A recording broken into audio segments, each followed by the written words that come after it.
ቴክኒክና ሙያ ተቋማት ብቁ የሰው ኃይል በማፍራት የማህበረሰቡን ችግር በመፍታት ቴክኖሎጂዎችን በማምረት እንዲሁም በሀገር ሁለንተናዊ እድገት ላይ ያላቸው ሚና እጅግ ከፍተኛ ነው። በሀገራችን ኢትዮጵያ ከ1500 በላይ የቴክኒክና ሙያ ተቋማትና ከ30,000 በላይ አሰልጣኞች መኖራቸውን መረጃዎች ይጠቁማሉ። እኛም በዛሬው ዝግጅታችን በማዕከላዊ ኢትዮጵያ በጉራጌ ዞን አረቅት ከተማ የሚገኘው የአረቅት ፖሊቴክኒክ ኮሌጅ ተገኝተን በበጀት ዓመቱ እያከናወናቸው ያሉ ተግባራቶች ምን እንደሚመስሉ ቃኝተናል። አብራችሁን ሁኑ።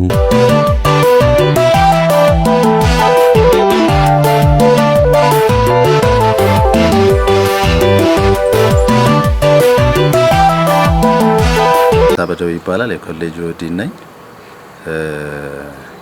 አረቅት ፖሊቴክኒክ ኮሌጅ በአካባቢው ማህበረሰብ ተሳትፎ እና የአካባቢው ማህበረሰብ ለዘርፉ በወቅቱ ከነበረው ትልቅ ፍላጎት አንፃር በ1997 አስፈላጊ ለስልጠና የሚሆኑ ማሽነሪዎች አስገብቶ እና መጨረሻ ላይ እውቅና አግኝቶ በ1998 ዓ.ም በይፋ መንግስት ተረክቦት ስልጠና የጀመረ ተቋም ነው።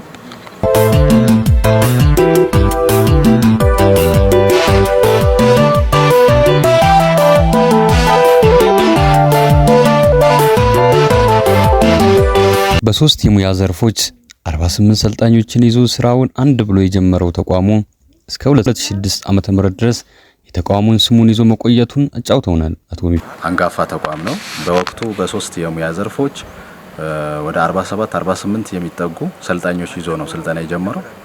ደረጃ 1 ተቋም ከሆነ ደረጃ 1 እና 2 ነው ስልጠና የሚሰጠውና በዛ ልክ እስከ 2006 ዓ.ም ድረስ የተቋም ስሙን ይዞ ስልጠና ከቀጠለ በኋላ 2006 ዓ.ም ደግሞ ኮሌጁ ወደ ፖሊቴክኒክ ኮሌጅ ወደ ኮንስትራክሽን እና ኢንዱስትሪያል ኮሌጅነት አድጎ እስከ ደረጃ 4 ስልጠና የሚሰጥበትን እውቅና አግኝቷል ማለት ነው።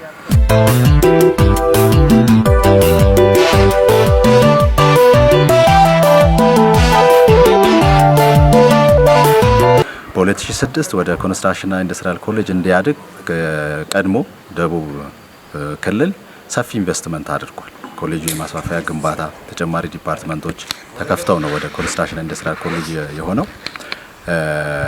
በወቅቱ ይህን ከሆነ በኋላ ጎል ሴት አድርጎ ሲሰራ የነበረው ፖሊቴክኒክ ኮሌጅ ለመሆን ነበርና በ2007 ወደ ፖሊቴክኒክ ኮሌጅ አደገ ማለት ነው።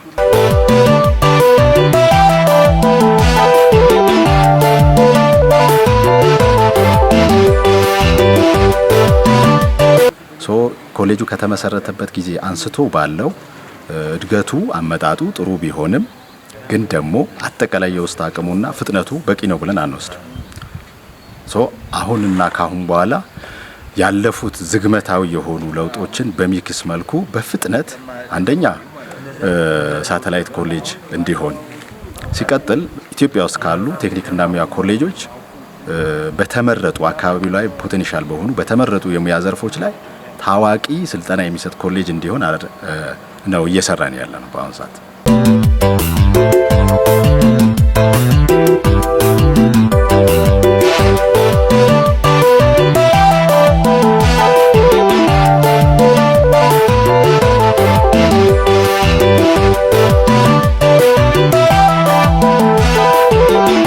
ኮሌጁ የውስጥ ገቢ ለማሳደግ የተሰሩ ያሉ ስራዎች ምን ይመስላሉ ብለን አቶ ሚፍታን ለጠየቅናቸው ጥያቄ የኮሌጁ አጠቃላይ ይዞታ ወደ እርሻ የመቀየር ሰፊ የበግ እርባታ ስራ እየሰራን ነው።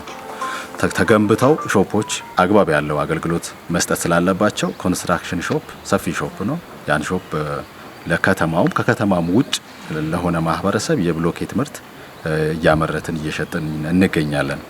ግቢው ለማልባት እና የግብርና ተሞክሮ ማዕከል እንዲሆንም ከግብርና ባለሙያ ጋር በቅርብ እየሰራን ኦርጋኒክ የሆኑ ምርቶች እንዲመረቱም እየሰራን እንገኛለን። ለምሳሌ ቨርሚን ኮምፖስት እያመረትን በተወሰነ መልኩ የሚለሙ የኮሌጁ አትክልቶች፣ ፍራፍሬዎች በዚህ ብቻ ኦርጋኒክ በሆነ መልኩ እንዲለሙ እያደረግን እንገኛለን ማለት ነው።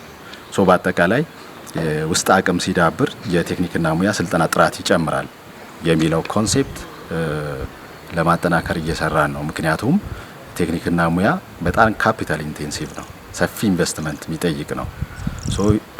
ያን ኢንቨስት አድርገን ነው ጥራት ያለው ተማሪ እጁ የተፍታታ መስራት የሚችል ተማሪ መፍጠር የምንችለውና በዛ ልክ ለመስራት ጥረት እያደረግን ነው።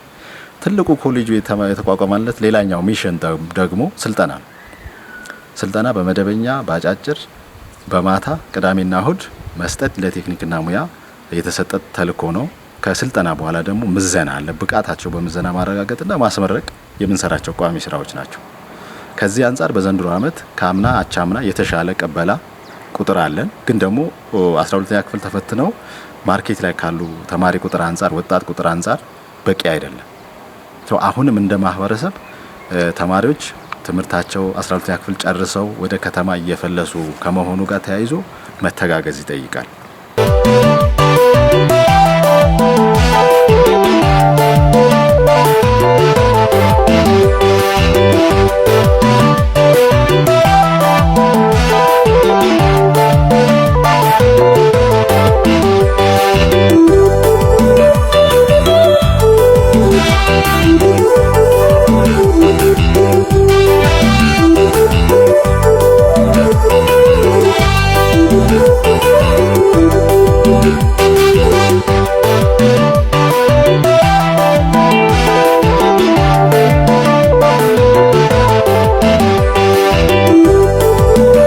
አቶ አንዳምላክ ተክሌ የኮሌጁ ምክትል ዲን ሲሆኑ ተቋሙ ከኢንተርፕራይዞች ጋር በመቀናጀት የማህበረሰቡን ችግርን ለመቅረፍ ጥረቶች እየተደረጉ ይገኛሉ ይሉናል። በተለይ ከኢንተርፕራይዝ ጋር በመሆን የአርሶ አደራችን የማህበረሰባችን ችግር ለመቅረፍ ጥረቶች እየተደረጉ ይገኛሉ።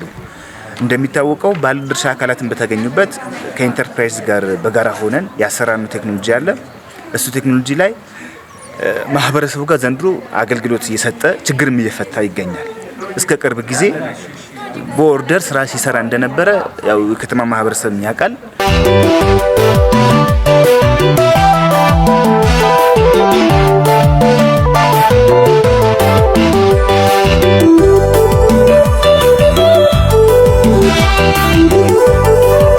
በጉመር ወረዳና በአረቅት ከተማ አስተዳደር ለሚገኙ ኢንተርፕራይዞች አስፈላጊውን ድጋፍ እያደረጉ መሆኑን የሚያወሱት አቶ አንዳምላክ ከድጋፉ በኋላም እያንዳንዱ ኢንተርፕራይዝ እንደሚመዘንና እንደሚመረቅም ያወሳሉ። ኢንዱስትሪ ኤክስቴንሽን አንጻር ስራዎች እየሰራን ነው። በወረዳም በከተማም ያሉ ኢንተርፕራይዞች የማይቋረጥ ድጋፍ እያደረግን እንገኛለን። ከዚህ ጋር ተያይዞ ያው ውስንነቶች ያሉብን ፓርት አለ። ለምሳሌ ኢንተርፕራይዝ ድጋፍ ካደረግን በኋላ መመዘን መቻል አለባቸው።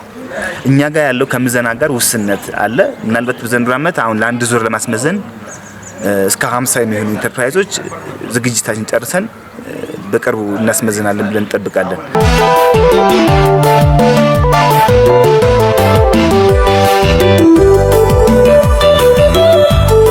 በበጀት ዓመቱ እያከናወኗቸው ካሉ በርካታ ተግባራቶች መካከል አንደኛው የንብ ቀፎ ማምረትና ለአርሶ አደሩ ማሸጋገር ይገኝበታል። ንብ ቀፎዎች በተገቢው እያመረትን ማህበረሰባችንን በዚህ ዘርፍ ተጠቃሚ እንዲሆን እየሰራን እንገኛለን ማለት ነው። ግን ደግሞ አሁን በምንፈልገው መጠን ማህበረሰቡ መጥቶ የመግዛቱ ነገር ጋፕ ያለበት ነው ማለት ነው። እኛ ግን ባመረት ነው በዚህ ኮሌጅ ባቋቋም ነው ኢንተርፕራይዝ መሰረት እቺን ቀፎ እያመረትን እንገኛለን ማለት ነው። ኮሌጁ በዘንድሮ ዓመት አዳዲስ ዲፓርትመንቶችን ለመክፈት ዝግጅት እያደረገ ሲሆን የአሽከርካሪዎች መንጃ ፍቃድ ስልጠና አንደኛው ነው። ምን የጀመርነው የአሽከርካሪ ማሰልጠኛ ተቋም ወደ ስራ እናስገባለን ብለን ሙሉ ዝግጅታችንን አጠናቀናል። በኮሌጅ ደረጃ ማድረግ አለብን በሙሉ አጠናቀን ፍቃድ የማግኘቱ ነገር ነው። ይህም ያው ከዞን ጋር ተደጋጋሚ እስከ ክልልም የደረሰ ኮሚኒኬት ያደረግን ነው። ሰላም ውድ የፕሮግራማችን ተከታታዮች፣ የአረቅት ከተማ አስተዳደርና የጉመር ወረዳ የመንግስት ኮሚኒኬሽኖች በጋራ በመሆን በአረቅት ፖሊቴክኒክ ኮሌጅ ተገኝተን ያዘጋጀነውን አጭር መሰናዶ በዚሁ ቋጨን። በሌላ መሰናዶ እስክንገናኝ መልካም ጊዜ።